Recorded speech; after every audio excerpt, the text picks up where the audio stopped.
Olá, povo amado de Deus, paz e bem. Esse é o nosso encontro. O Evangelho de hoje ensina em um dia muito especial, porque hoje é domingo, é o dia do Senhor. Eu quero lembrar aquilo que é óbvio, mas o óbvio precisa ser dito para nunca ser esquecido. Presta atenção. Olha só, hoje é domingo, é dia de Santa Missa. Por favor, não deixe de participar da missa. Essa reflexão do Evangelho aqui, ela não substitui a homilia que você vai ouvir na missa. Ela pode até te ajudar a entender melhor, mas não substitui. Muito menos a própria missa, né? Que é o céu na terra, como dizia Padre Pio.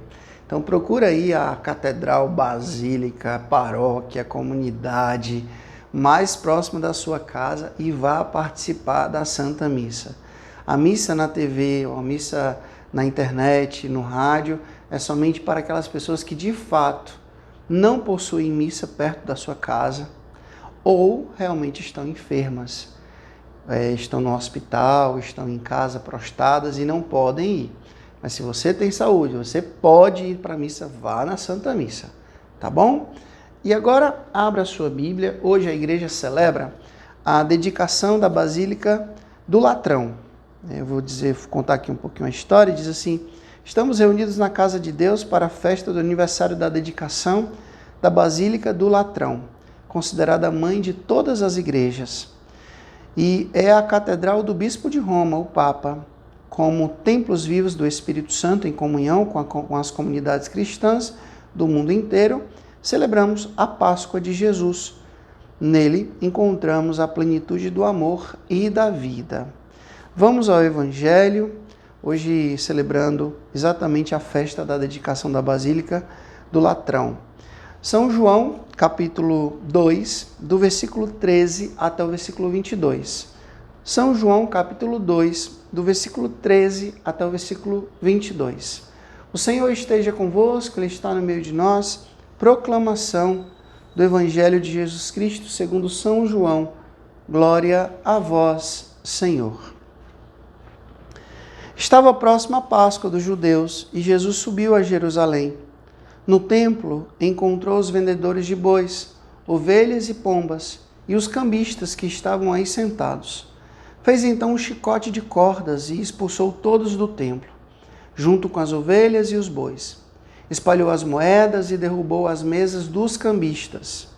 E disse aos que vendiam pombas: tirai isto daqui, não façais da casa de meu pai uma casa de comércio. Os seus discípulos lembraram-se mais tarde que a Escritura diz: o zelo por tua casa me consumirá. Então os judeus perguntaram a Jesus: que sinal nos mostra para agir assim? Ele respondeu: destruí este templo e em 3 dias o levantarei. Os judeus disseram: 46 anos foram precisos para a construção deste santuário, e tu o levantarás em 3 dias? Mas Jesus estava falando do seu próprio corpo. Quando Jesus ressuscitou, os discípulos lembraram-se do que ele tinha dito e acreditaram na Escritura e na palavra dele. Palavra da salvação. Glória a vós, Senhor.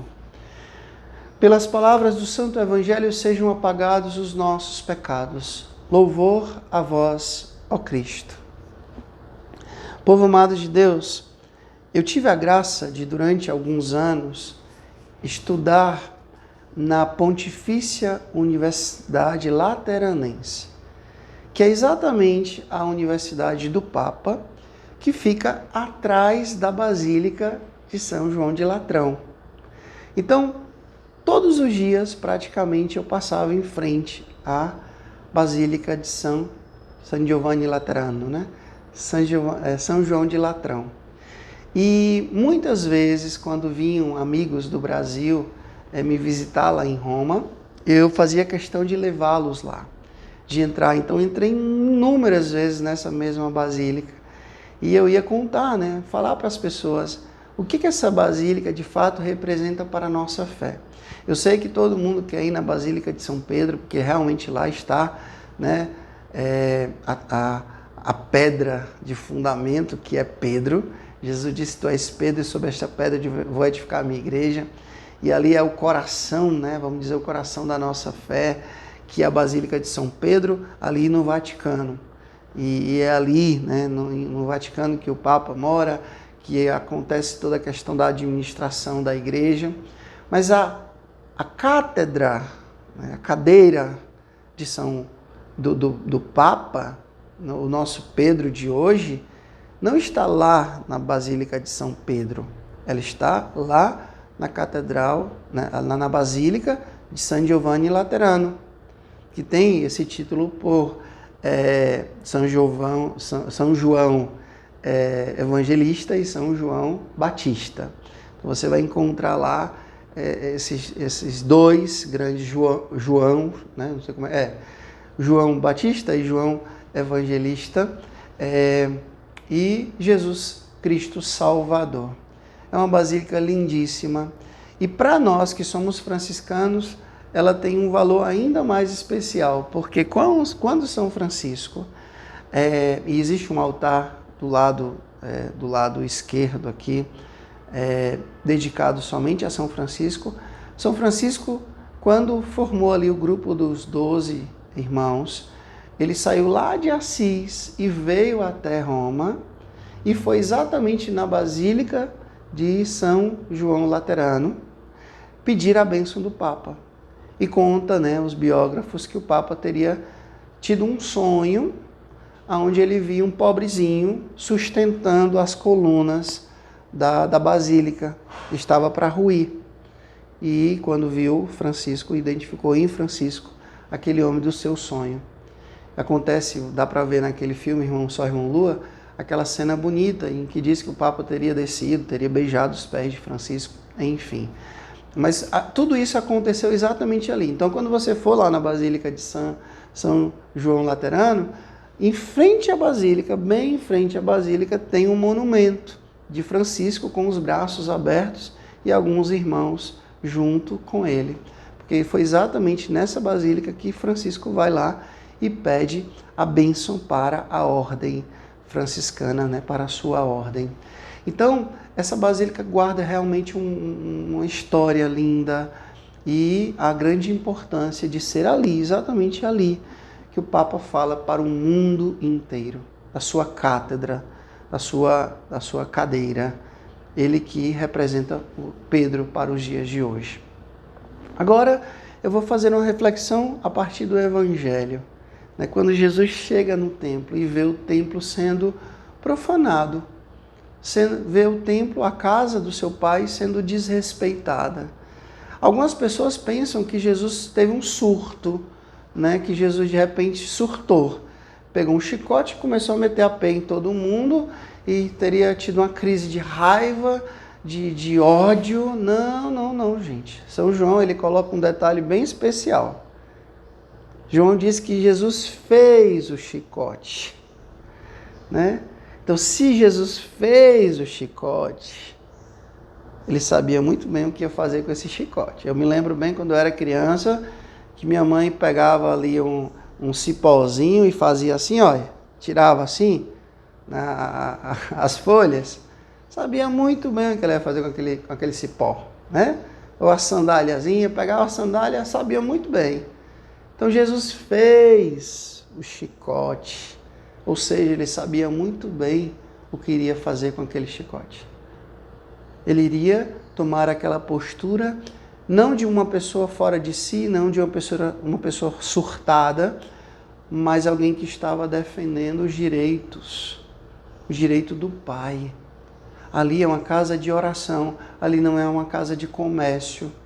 E Jesus aproveita exatamente esse lugar, essa situação, para falar da restauração que ele mesmo ia fazer a partir do seu corpo. É bonito que quando Jesus fala para Francisco, Francisco vai e reconstrói a minha igreja, Francisco entendeu no primeiro momento que se tratava da igreja de pedra, mas na verdade era a igreja corpo, eram as vidas que precisavam ser restauradas. É bonito quando São Paulo diz que nós somos moradas de Deus, o Espírito Santo habita em nós, o nosso corpo é templo do Espírito Santo. E aqui nessa dimensão que eu preciso entender o Evangelho de hoje. Jesus estava falando do seu próprio corpo, Então, mais importante do que as paredes de uma igreja, de uma basílica, de uma catedral, somos nós. É igreja povo, é igreja viva, é igreja nós, né? A nossa vida que constrói essa igreja de pedra. Mais do que tijolo, do que argamassa, do que ornamentos, que são importantes, mas somos nós. Esses dias eu conversava com algumas pessoas, né, conversando com um padre italiano que veio aqui em Fortaleza visitar o seu irmão, e ele estava encantado com a fé do povo brasileiro, do povo aqui do Ceará, né? Todas as missas lotadas, os grandes eventos lotados. Ele dizia que ficou observando ali na capela de São Carlos Borromeu, durante o dia, que muitos jovens entravam ali para fazer adoração, e com a devida reverência, com a devida piedade. E ele, né, que é lá italiano, dizia: hoje a Europa, a Itália tem muito a aprender, né, com o povo brasileiro, com a fé, né, latino-americana, nesse sentido, né, porque graças a Deus aqui no Brasil nós temos tantos eventos. A gente tem ali o PHN, a gente tem o Aleluia, a gente tem a Caminhada com Maria, a gente tem tantos eventos onde nós temos a graça, né? Teve há pouco tempo o Evangelizar também, tem o Misericórdia Brasil, aquela multidão de pessoas que dedicam horas, dias, para poder adorar a Deus, para poder servir a Deus. Então que a gente possa perceber isso, que a igreja, ela se faz não só de estruturas físicas. Ele me falava: nós temos tantos templos bonitos na Europa, cada esquina às vezes é uma igreja, cada uma mais bonita que a outra. Eu tive a graça de ver, e às vezes vazias, às vezes com 5, 4, 5, 6 pessoas numa missa. Então, eu não estou aqui fazendo crítica, menosprezando, desvalorizando, Deus o livre, longe de mim fazer isso, mas essa reflexão de que não é só estrutura, é vida. São vidas que precisam fazer essa estrutura física, né, de igreja, realmente ser viva. Ser viva. E Francisco entendeu isso, e hoje nós precisamos entender também. Nós somos moradas de Deus, o nosso corpo é templo do Espírito Santo, e que a nossa vida consiga transmitir isso. O Senhor esteja convosco, Ele está no meio de nós. Que Deus Todo-Poderoso vos abençoe. Ele que é Pai, Filho e Espírito Santo. Deus nos dê o céu, paz e bem. Até amanhã, se Deus quiser.